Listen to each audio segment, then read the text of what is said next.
Hey everyone, so they've dropped the rates. I've got some champagne here. We're going to celebrate. It's 25 basis points on an 800K loan.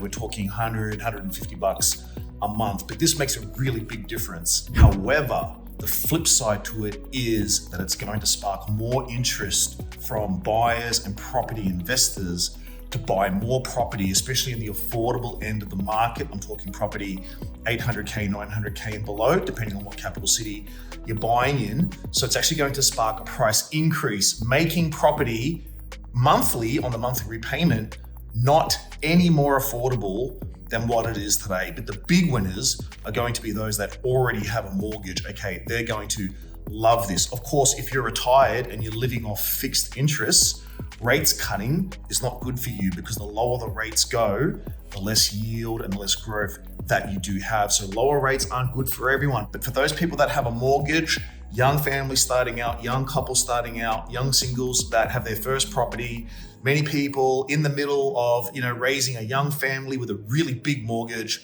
this is great news. And by the end of the year, I promise you, we'll have at least 3 cuts. Okay. Now, it was Freedom Property that called it about 150 days ago. I'll reference the video here. We said that rates will be cut. And Liana, you say that window's about 150 days. You're forecasting that potentially we can see rate cuts beginning early next year? Basically, throughout context, throughout the industry, is there's a lot of political pressure for the RBA to actually make this cut, because there's an election coming up. You have to understand that the RBA right now is bought and owned by the Labor Party. They're appointed by the Labor Party, and so they back the Labor Party, and they need to help facilitate the Labor Party getting back into power. That's what they want to do. Now, some of the commentary from Bullock absolutely makes no sense. And look, I've learned this in business and in life, but stuff makes no sense. Be very wary. Let me just read this comment from Bullock. Now, it says here, the board had, this is what Bullock says, right?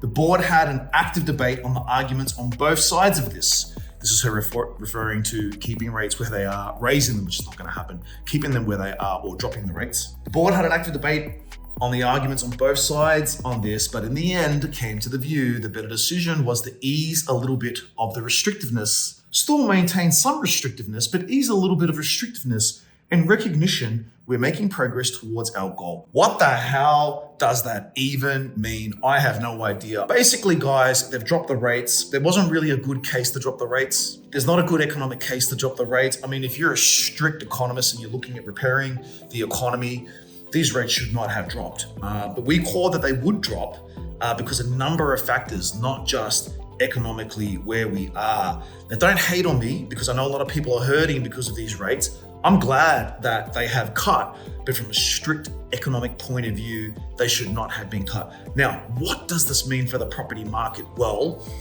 prior to this rate cut, we've seen record numbers of people investing into property. We're seeing up to 20,000 Aussies a month getting pre-approved at the bank for a loan, a home loan, to go out and get an investment property. Now, that was in anticipation of the rates being cut. Now that the cuts are here, the majority of people are going to feel more safe and more secure, and we're going to see that increase. This is going to put massive pressure on locations around Australia where there's still affordable property left.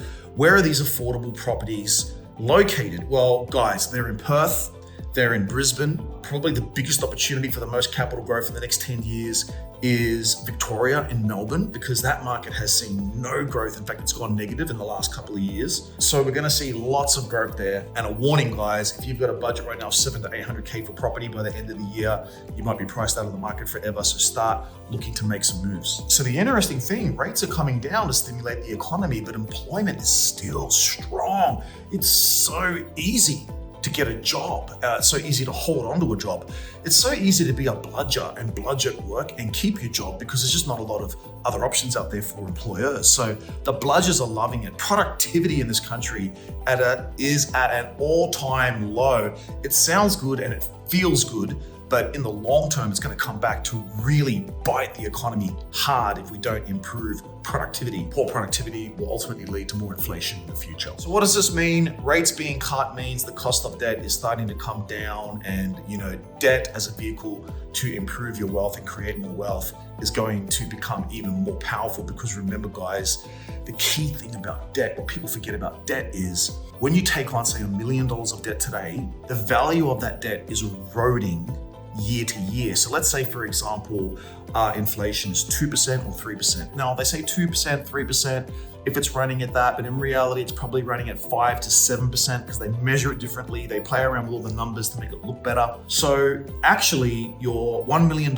every year is reducing in its potency, it's reducing in its weight, it's reducing in its value by anywhere from 2 to 7% per year.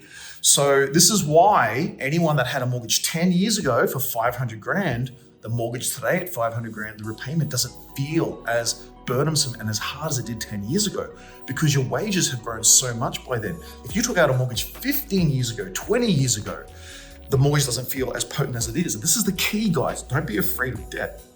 Because if you can get the debt today, you can outsource the repayment of that debt to a tenant. You can outsource the repayment of that debt to the tax man. If you buy the right property and get the right tax benefits, that's why I follow a particular strategy with a particular property to enhance those tax advantages.